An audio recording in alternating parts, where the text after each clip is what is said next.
Hi friends, today we have an updated Disney pin collection video. This could be quite a lengthy video, I'll be honest. I plan on basically going through everything that I have up till now. So if you want to get a snack or a hot drink, now might be the time to do it. This is not the most planned video, I'll be completely honest. Basically, I was sat for the past couple of weeks collecting pins, as you do, and I was thinking, well, at some point I should definitely do an updated pin collection, just because that video that I've done previously, kind of the first pin collection that I've done, has been quite popular, and so I feel like I owe it to people who are interested in this sort of thing to update you and show you what I have collected since then. However, I feel like I've sort of lost track of what I've collected, so in my mind I'm thinking I will just show you everything again, including the new stuff. Of course, you can kind of skip through it. I might see if I can even categorize some of these into themes or styles or where I got them from. I feel like that's always quite easy. And yeah, we'll just go from there. We'll see how it goes. I would also just like to say thank you so much for everybody who has been interacting with my videos recently, whether that be on here, on YouTube, or TikTok, or even Instagram. My TikTok has been growing quite steadily over the past couple of weeks, as well as my YouTube, and we are so close to 500 subscribers, that is my goal. That's all I want. Obviously, in the future I would love to build and have more, but for now I feel like 500 would be such a dream come true. So thank you for everybody who has commented, liked, just watched a video. It's completely appreciated. So yeah, let's get started, shall we? It's really raining. I find that quite peaceful. So the way I like to store my pins, first of all, I mentioned this in my previous video, but I'll just update you again, is via a few different ways. My main one has been inspired by a wonderful Disney creator that you probably know called Blake Silver. He has a video up on his YouTube channel of how he creates his Disney pin case. I was inspired by this just because for me it seems like the most kind of practical and affordable way of keeping my pins safe. But essentially this is like a photo case holder, so you kind of get the gist, and all of our pins are stuck in via corkboard. I want to show some pins that I have recently received from one of my favourite companies, Stu Pins. This is a company led by two men, the main one being Stuart. I'm really sorry, I don't remember the other guy's name off the top of my head. However, these guys go to the Disney parks, they buy pins, they sell pins, they do bingos. They are about to host their first ever pin convention, which Joe and I are attending in March. Very excited for this. I've been counting down the days. And I recently received my February haul, I suppose, of everything that I've bought. I did do a TikTok of this. However, to kind of show you very quickly, these have been from their live sale, their Facebook page. There's a pin in here that I won on the bingo, as well as just buying off of their website using some of my Stu Pins Club points. So we have a couple of pins here to commemorate the Disneyland Hotel, as well as the 25th anniversary of official Disney pin trading. These are some of my new favourites. Anything that just has a classic Mickey Mouse on, I think, are really useful. I have a pin here that I bought on their website, which is Donald Duck in his Tower of Terror bellhop uniform, and he has his little stopwatch here. I have a spinner pin, which I think is absolutely stunning, and this was bought from their live sale, and it has a Fab 5 on. This is to commemorate 40 years of magic. And then I also have my absolute favourite, Miss Tiana, as I want to say she's kind of toddler form there. This is a part of a bigger series of Disney princess pins where they're all as little toddlers. Some of them I feel like are more significant than others, only because in some films we see them as toddlers and they are full kind of characters at that age, whereas some I think were just to be a part of the series. One that we bought from Stu Pins Facebook for Joe was this simple Cars enamel pin. Joe collects kind of more Pixar themed pins, and Cars being a big focus for him. And then finally, this is what I won in this month's Bing Op, which was very exciting because for me, I'm going to say it's technically free because I didn't pay for this specific pin, but I do pay a monthly subscription to be a part of the Bing Op, so see that as you will. This is part of the Discovery series that Starbucks released in collaboration with Disney. I'm hoping that these are still sold at the parks because Joe and I are going to Disney around November time, and we would love to kind of build on this series. They're really cool, really nice and simple pins, and a nice nod to some of the features at Disneyland Paris. As I said, these were bought from Stu Pins. This is their business card just here. A lot of mine and Joe's favourite creators on here have mentioned Stu Pins as well, so I don't think I'm speaking to an oblivious crowd. These are just a really fantastic small business. I wouldn't even say small, they're very, very popular among Disney pin traders, but they definitely deserve a shout out because they are one of my favourite websites ever to look at. I recently looked on eBay for some special Princess and the Frog pins just because, as I've said in probably every single video, Miss Tiana and Prince Naveen are my absolute favourite characters in Disney, and so I came across this collection here. Now this is the 10-year anniversary pin set. There's 5 pins and it is just the focus on Princess Tiana. She's in all of her familiar forms there, including as a frog, which you kind of, I don't know, I feel like whenever I'm looking up Tiana pins on Vinted, eBay, or even just on Disney websites, most of them are when she's in her dresses as a human. But of course we can't forget one of the biggest kind of plots within the film is when she and Naveen are frogs. So it's kind of necessary, I think. But it's just stunning. This was probably the most expensive kind of pin single purchase I've ever made. I got this for about £70, which I thought was reasonable in what I'm getting, but I can totally appreciate that sometimes that is also a lot of money when you're buying an enamel pin. But as it was an anniversary piece for my favourite film, I thought it was quite a little special treat to myself, and I absolutely love it. I want to try and find a nice place to put this in my room. We have, this is like a spare bedroom, an office, but we are starting to incorporate a lot of our Disney memorabilia, I guess. I've got some kind of Disney merch there. I've got obviously all my pins in here and my lounge flies and all sorts.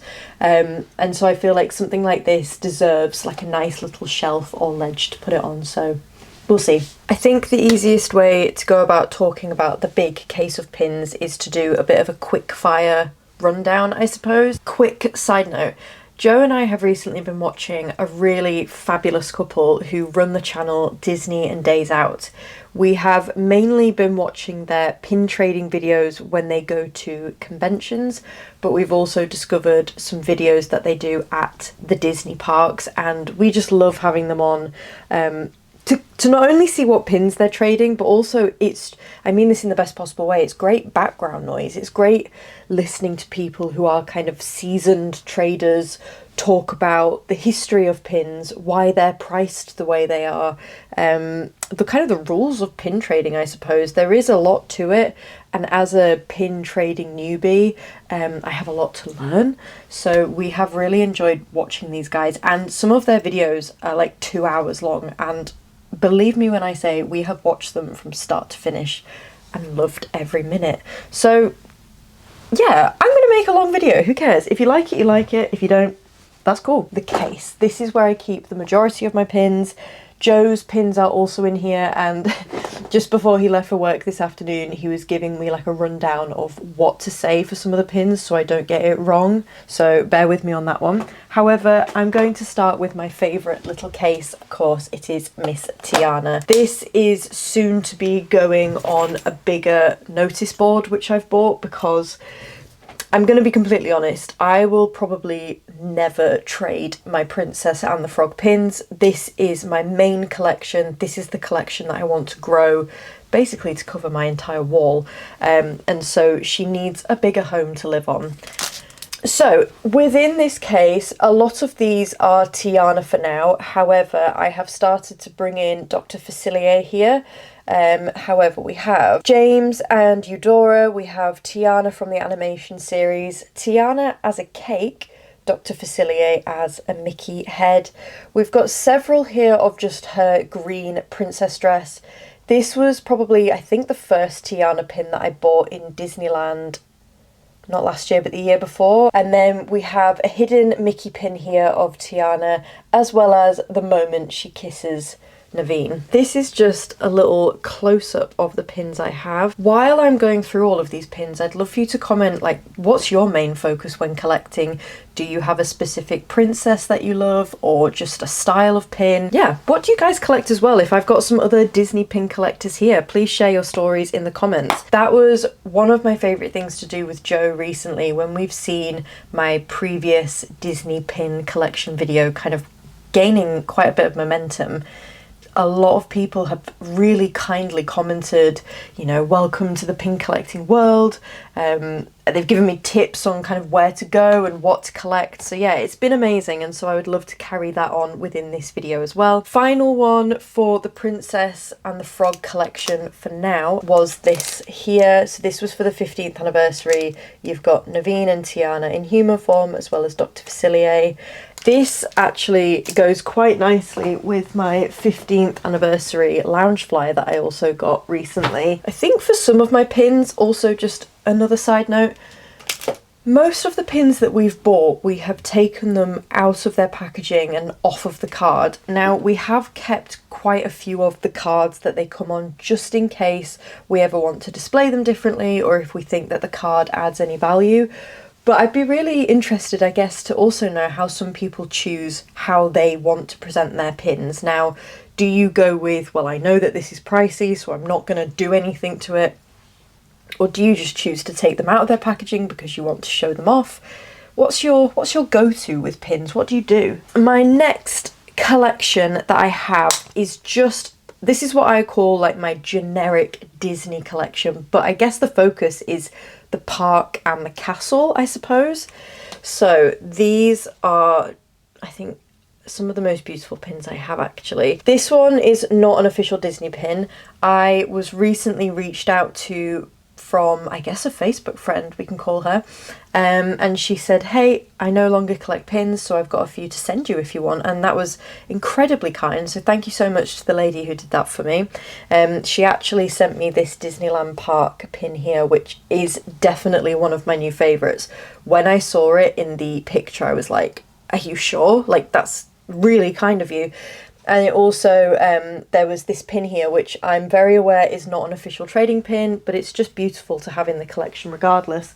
And it came on this packaging called Magical Thunder Press. They do have an Instagram, it's at Magical Thunder Press, or a website, which I'll just show you on there. So yeah, if you want to go check them out, maybe that's another pin business that you can go shop from. We have a Disneyland Parks here. It's the marquee style, which I mean, like every other Disney girl, I would love the necklace that came in this style. We've got the castles in various different forms. This one here says Disneyland Parks. This one is, I think I gave this a shout out in my previous video. This was from my first ever visit to a Disney park. This pin will never leave my collection. It's about 20 years old, I think. So yeah, very special to have that there. Then we move on to our pin trading box. And by that I mean, these aren't pins that I'm going to trade. They are literally, as I say, pin trading. This obviously looks quite sparse right now, but there's a reason for that, and that is because, well, one, we are pacing ourselves with what we spend. Pins can sometimes be quite expensive, and especially with this release that I'm about to show you. So this is to commemorate the 25th anniversary of Disney pin trading, and I believe it's either just the Fab Five or the Sensational Six have come out with pins, and they've each got a board and a lanyard. We currently just have Mickey, but as I say, there are other characters in this form. So eventually we're going to get them all and put them around this pin here. This is an official pin trading pin. It matches the pin trading bag.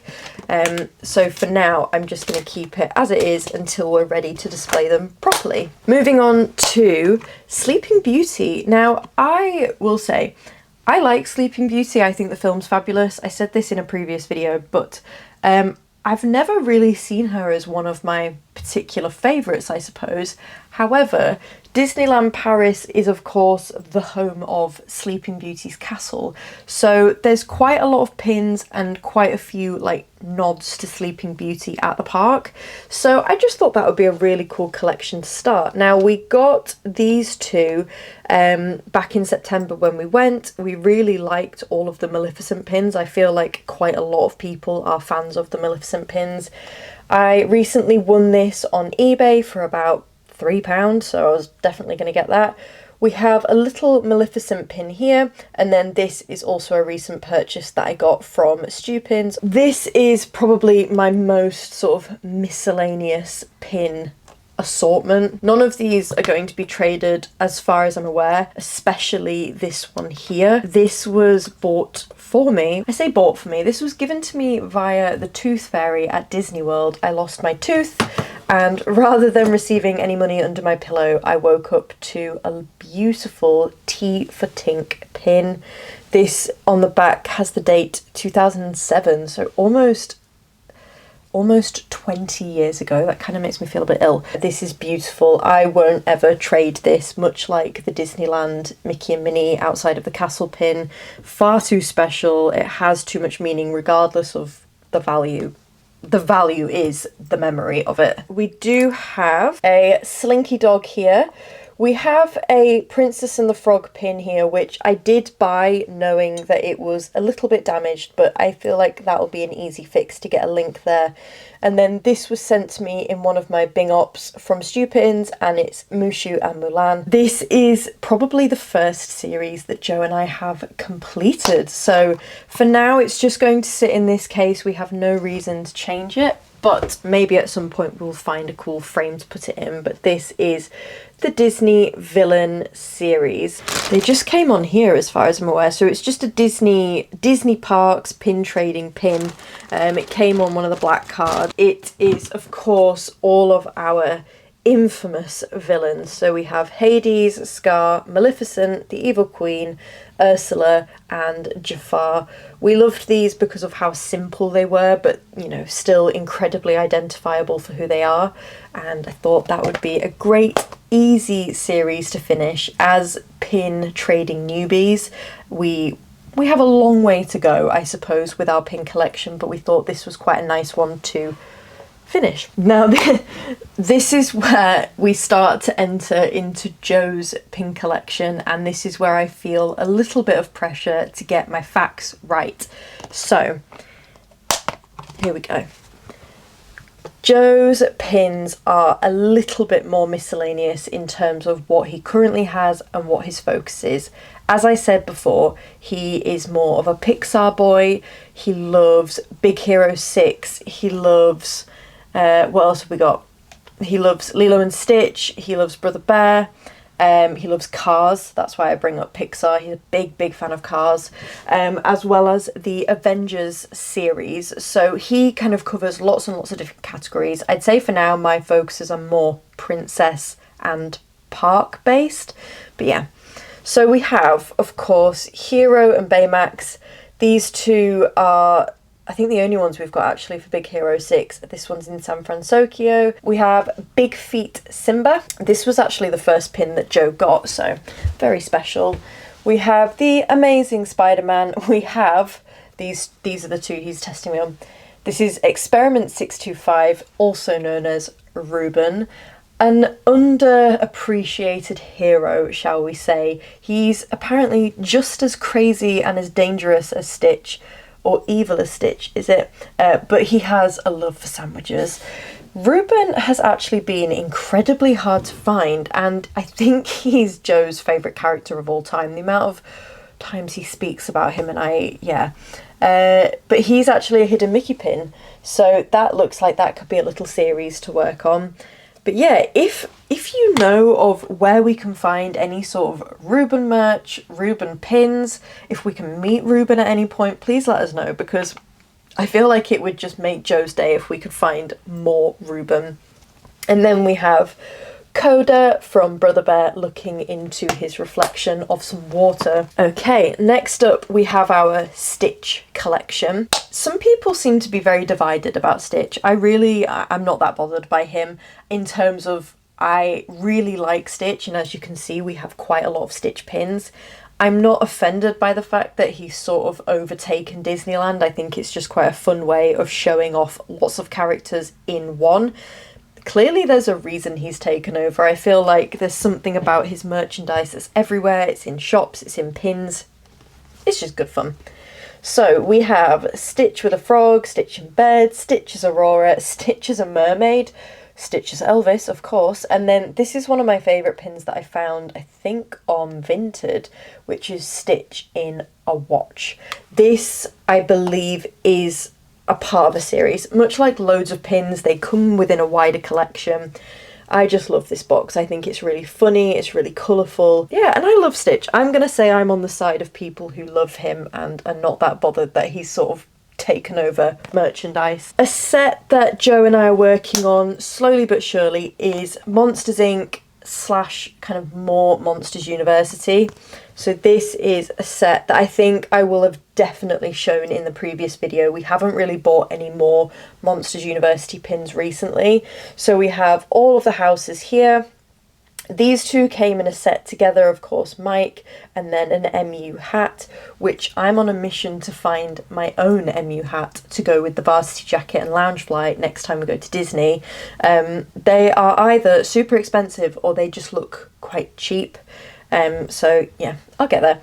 And then we have this MU ID badge. I don't know what it is about Monsters University. I just think the pins and the merchandise for that particular film is really cool.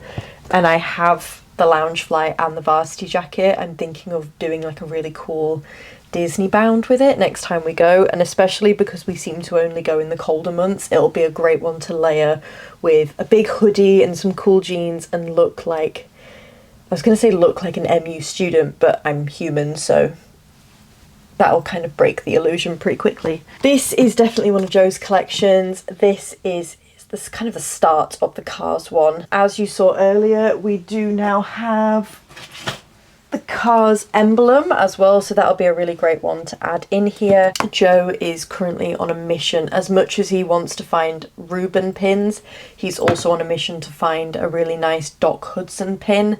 That's, I think, his favourite character or his favourite moment in the film is when Doc Hudson's giving him a pep talk at the end. However, the pins for Doc Hudson are very pricey, and I don't know if it's because he's quite a rare pin or because we actually don't see his character that much in the film series, but he's still very significant to the storyline.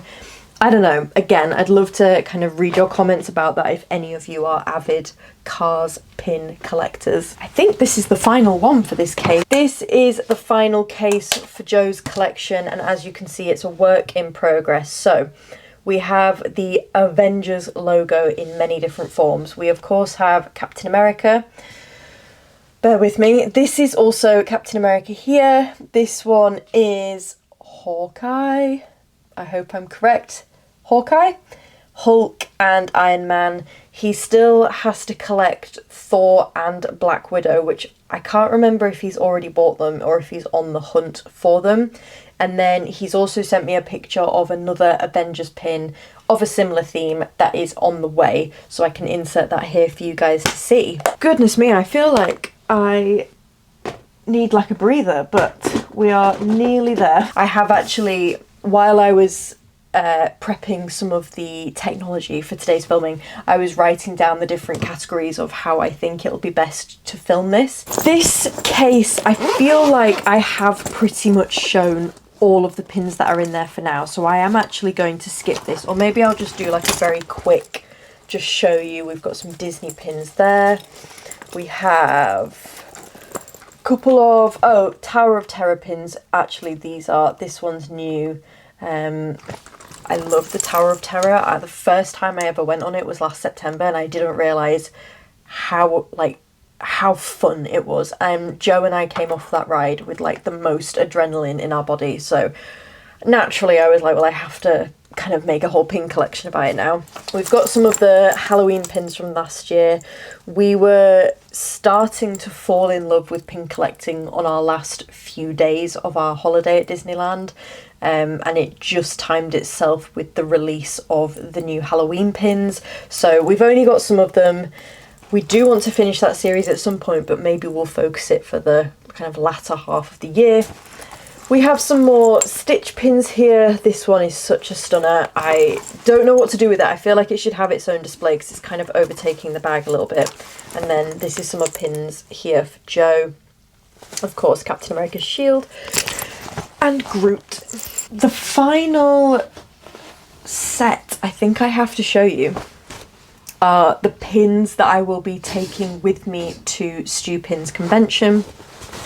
These ones are pins that I have either bought myself, Joe maybe has bought, and we've just decided they'd be great traders, or they're pins that I think I won in the Bing Ops. Obviously I have no kind of say or choice in what pins I win, so sometimes I might receive a pin that is a really beautiful pin, but I don't necessarily want it in my own collection. So we have in our pin folios here, which I am obsessed with, we've got some pins here that I'm going to be taking to the convention. So we have Winnie the Pooh with his balloon, we have a Phantom Manor pin, we have like a Disney Mechanics Ursula, and we have a Stitch pin. Then we have a Mad Hatter. This was the first pin that I actually traded. I'm not really sure why I traded for it, because the more I look at it, I don't love it. I think the quality isn't necessarily what I would say is good. I don't know. But I think I just got so wrapped up in the idea of trading, and none of the other pins stood out to me massively at Disneyland. So I just went with that one because I do like Alice in Wonderland. The pin, not so much. Then we have this Mickey and Minnie, and it says only for you. And then of course we have a little Tink here. I do really like Tinkerbell, but I don't think I want to focus on her massively in my collection. I'm happy just to keep the pin that I got like 20 years ago. These are all, if you're interested, these are pin folios. These are the mini pin folio boards that come with the wallets. We did quite a big purchase on Stu Pins at the beginning of the month because I had, as I say, some points to spend, so I treated myself to these just to help on the day of trading. I feel like it's an easier way of showing people our pins without lugging around that massive case. If you are new to this channel, I would really appreciate a like, a follow, a comment. If you are a part of the Disney pin trading community, as I said before, I would love to know what pins interest you, what pins are your focus, I suppose, and will you be attending any conventions this year? I'd love to know what sort of events you go to. We will be attending the Stu Pins convention in March, and we're very excited. This is the first one that we're going to. I have no idea what to expect. The only kind of impression I have is from watching other people's videos. It looks like a great day out. I think I am very aware that my collection of traders are not necessarily the most exciting or the most enticing pins as of yet. My problem is I'm only buying pins that I want to keep. What I need to do is maybe look into getting more traders in my collection so that when I do go to these events, I just have more to play with, I suppose. Have a wonderful day. Thank you so much for watching my videos. We are so close to 500 subscribers. I'm really hoping that maybe even by the end of February I will be there. I'm only like 145 away, I think, which is mad. But have a fabulous afternoon. Maybe I'll see some of you at the convention, who knows? And I will see you later. Bye!